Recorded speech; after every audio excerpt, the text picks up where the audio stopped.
Without so much as a warning, life hangs in the balance. Human endeavor turns to chaos.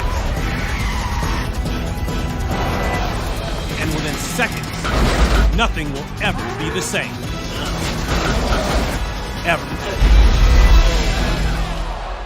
I'm Ron Pitts. Our team leaves no stone unturned in our search for destruction.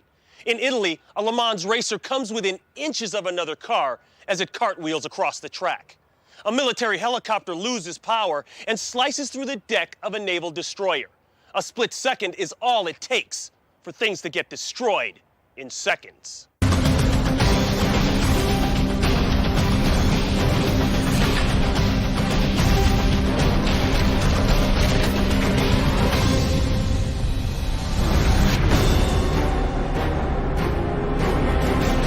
April 2008, Monza, Italy. It's round 2 of the Le Mans series, the world's oldest endurance race. 4 hours into the event, racer Stefan Ortelli in his LC70 comes down the straightaway at 186 miles per hour.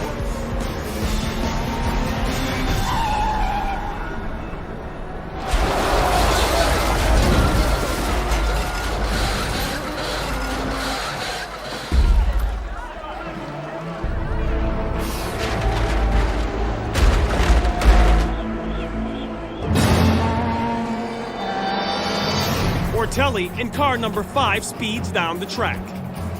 Suddenly, his rear stabilizer wing comes loose, causing Ortelli to lose control.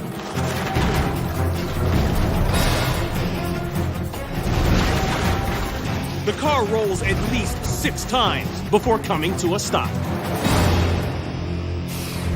As the LC70 sails across the speedway, it misses striking a competitor by just a few feet. The driver has to dodge the flying debris.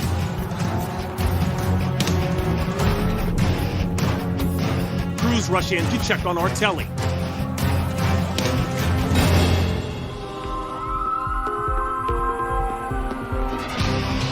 An ambulance arrives and Ortelli is taken to a nearby hospital. He survives this crash with only a broken ankle. As for his LC70, it's completely destroyed.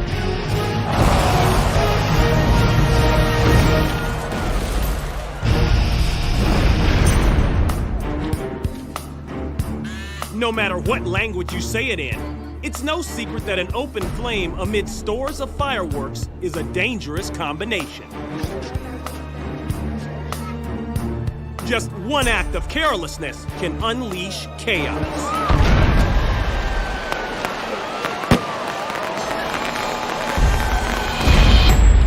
September 15th, 2005. The day before Mexican Independence Day in Tultepec, Mexico. The San Pablito market is well known for its pyrotechnic vendors. There are over 300 stalls covering 43,000 square feet, all packed with fireworks for the holiday. Vendors go about their business. Revelers make their purchases. Then suddenly, a plume of smoke and the crackling of pyrotechnics triggers panic.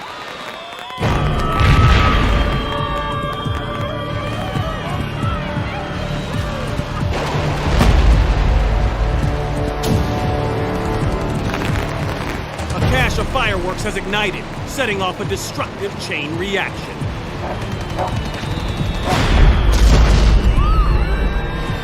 Vendors and customers flee as one stall after another explodes.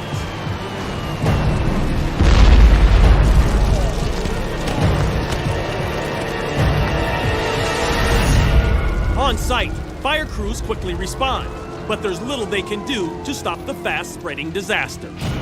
Within seconds, the entire market is ablaze.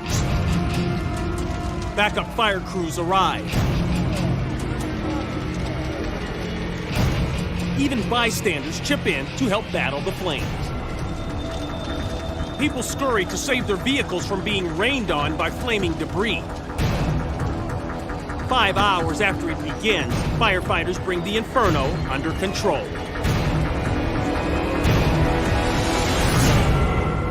The catastrophe is sparked literally when a customer ignores warning signs and sends a rocket into a stockpile of fireworks. Over 100 people are injured and 23 cars are destroyed, along with all 300 stalls. But amazingly, no one is killed. A year later, a similar incident here destroys hundreds of stalls and injures one firefighter.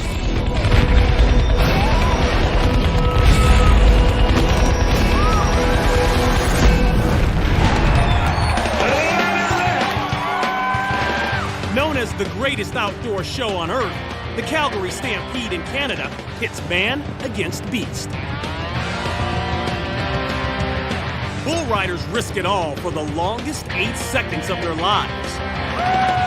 These modern-day cowboys are always one ride away from a career-ending injury. Riding bareback and gripping the leather strap with one hand, Zeb Lanham signals the gate to open.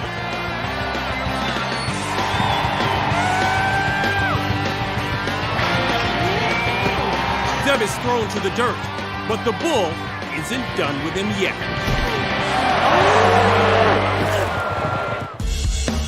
Alberta, Canada.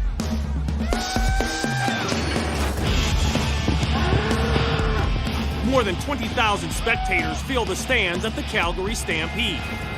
All here for the main event, bareback bull riding.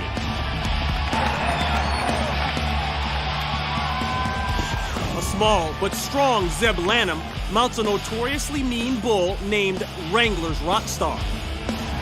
Zeb secures himself to the 1,600-pound animal and signals the gate to open.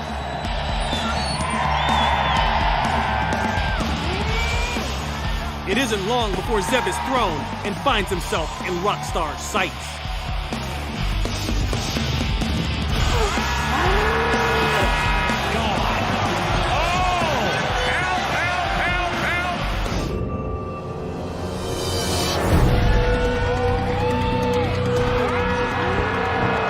Nowhere to run, he quickly backs up, but the bull instantly locks in on him.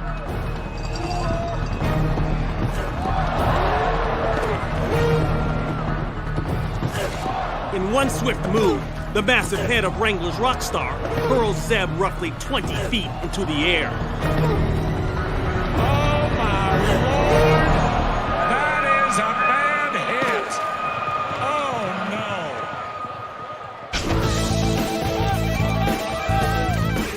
no! Emergency personnel rush in to protect Zeb from further attack.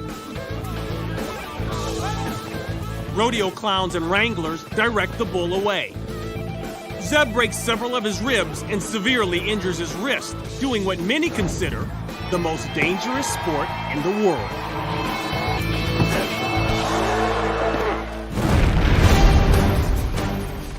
The SH-3 Sea King helicopter, originally designed by the United States to hunt Soviet submarines. Today, the SH-3 is one of the most popular search and rescue helicopters in the world. The Arabian Gulf, July 2002. The Navy destroyer USS Cushing is on patrol when a Sea King carrying 7 people comes in for a landing.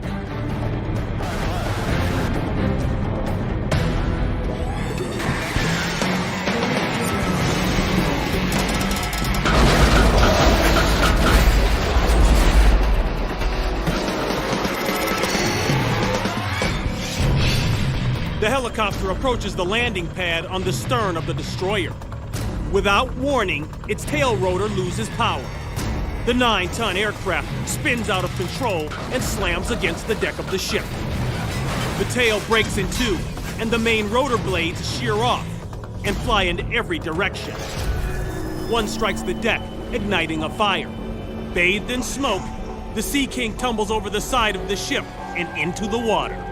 As emergency crews rush in and spray the landing platform with foam, the wrecked helicopter can be seen drifting off the ship's stern. It remains afloat for another 14 minutes. All 7 crew members manage to escape and inflate their life vests. All are pulled from the water and safely returned to the destroyer. 2 crew members suffer minor injuries. Damage to the USS Cushing includes helicopter blades slicing into a missile launcher. Had the blades cut deeper, it's possible a serious explosion could have occurred. The wreckage of the Sea King is pulled from the water. It's a $6.4 million loss.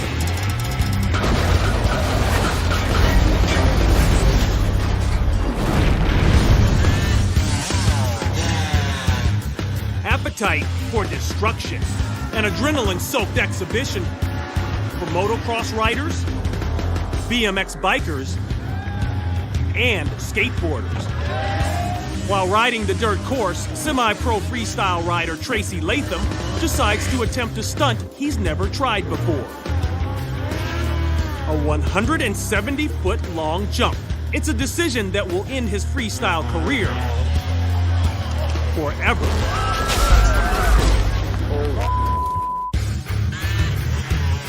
Appetite for Destruction, summer 2002. If it's got wheels, odds are good it's raced, jumped, or wrecked at this weekend-long event in British Columbia, Canada. Freestyler Tracy Latham makes 12 runs on the dirt course. Each time, he nails the shorter 60-foot jump. But on his last time around, he makes a fateful decision to go for the second 170-foot long jump.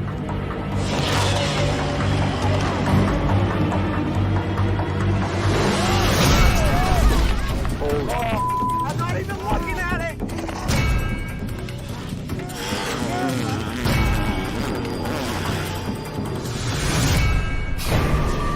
Tracy nails the first jump. Then he decides to go for jump number 2.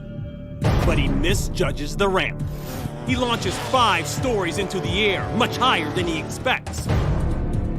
He struggles to keep control of his bike and quickly realizes he's overshot the landing ramp. Tracy stays with the bike and ditches it just before impact. His feet and legs absorb most of the shock as he hits the ground at 50 miles per hour.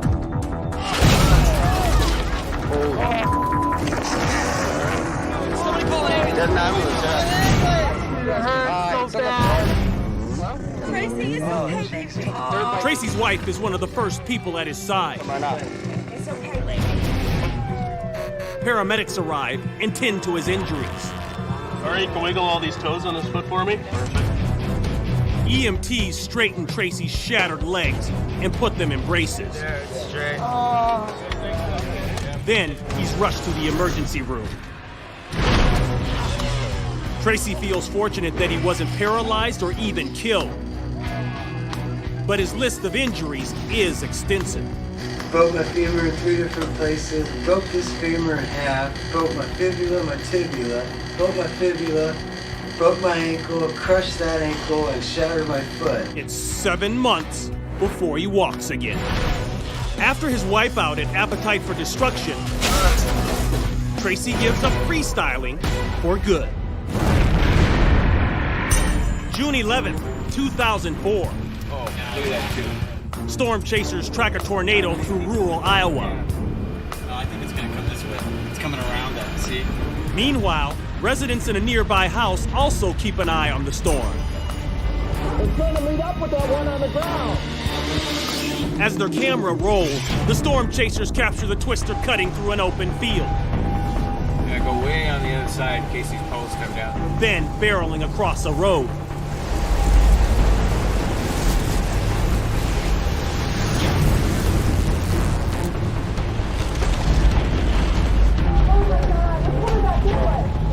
The nearby residents continue to capture the approaching twister on home video. Oh, it's coming this way. Your base is sturdy enough. It's gonna hit that farmhouse.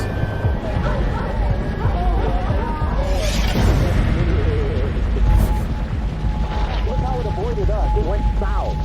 The twister changes direction, sparing the family, then takes aim at a hog and grain farm. Oh, man, Riley. It's all. Oh, The storm chasers capture the same devastation up close.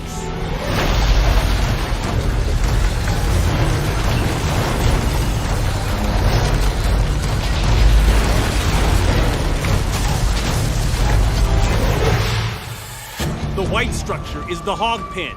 Its roof is shredded by the destructive winds.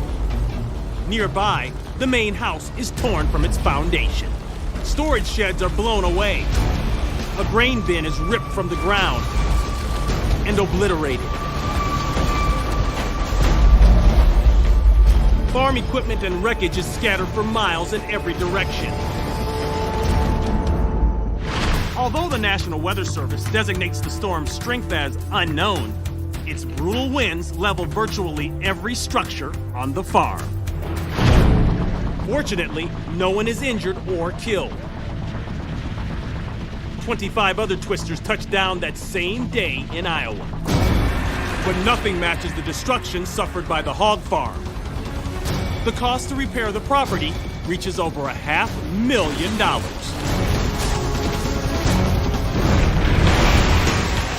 Welcome to the high-octane world of top fuel sand dragsters. Just like their asphalt-riding cousins, sand dragsters accelerate off the starting line with a force of 4 Gs. But they race only 300 feet instead of the usual quarter mile due to the difficult traction on the sand-covered straightaway. Grip is achieved by fusing thick Kevlar paddles on the high-performance tires, allowing these machines to hit speeds of 165 miles per hour.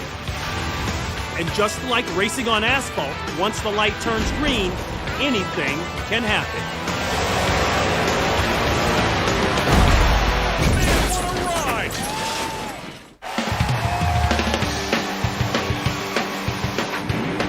It's the American Sand Drag Association Fall Nationals in Primm, Nevada.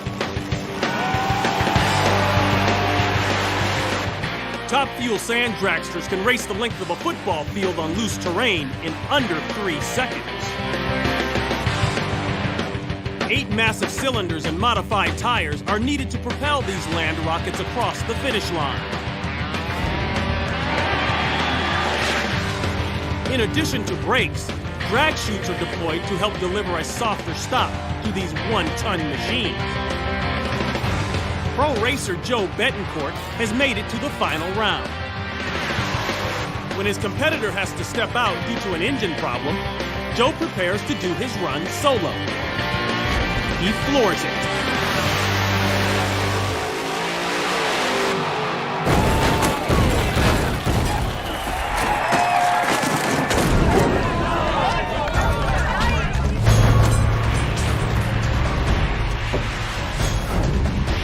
Two of the dragster's powerful cylinders malfunction right at the start. A plume of white smoke quickly shoots from the engine. Within a second, the car veers to the left. Unable to straighten out, Joe deploys the drag chute. As the vehicle violently rolls, the force causes Joe's arms to stick out of the cockpit.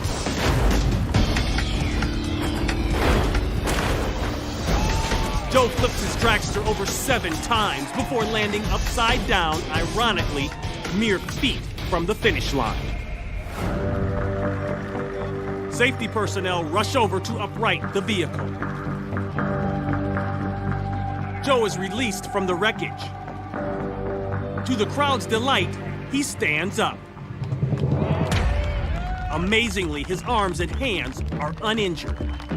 X-rays later show a cracked vertebrae in his neck on top of a mild concussion. To this day, Joe has no idea why the cylinders failed that afternoon. As for his racing days, Joe is test driving a new race car 1 week later, cracked vertebrae and all.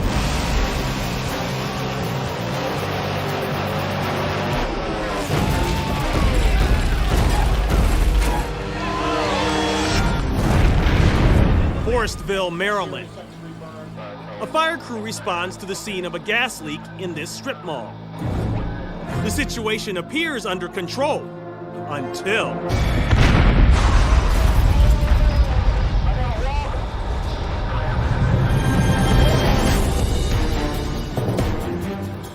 fire truck mounted camera captures the explosion as it rips through the structure. A fireball tears off the roof and sends a wave of glass and debris 70 feet into the parking lot. As two firefighters approach, you can see the white helmet on one of the men as it blows off an instant before the blast. 6 stores in the aging mall are gutted. Thankfully, all 45 people inside were evacuated prior to the explosion. 8 firefighters and a gas company employee are hurt. 2 of the injured require hospitalization, but all survived. What caused the gas to ignite is under investigation. The explosion results in $2.5 million worth of damages. I'm Ron Pitts, and we'll see you next time on Destroyed in Seconds.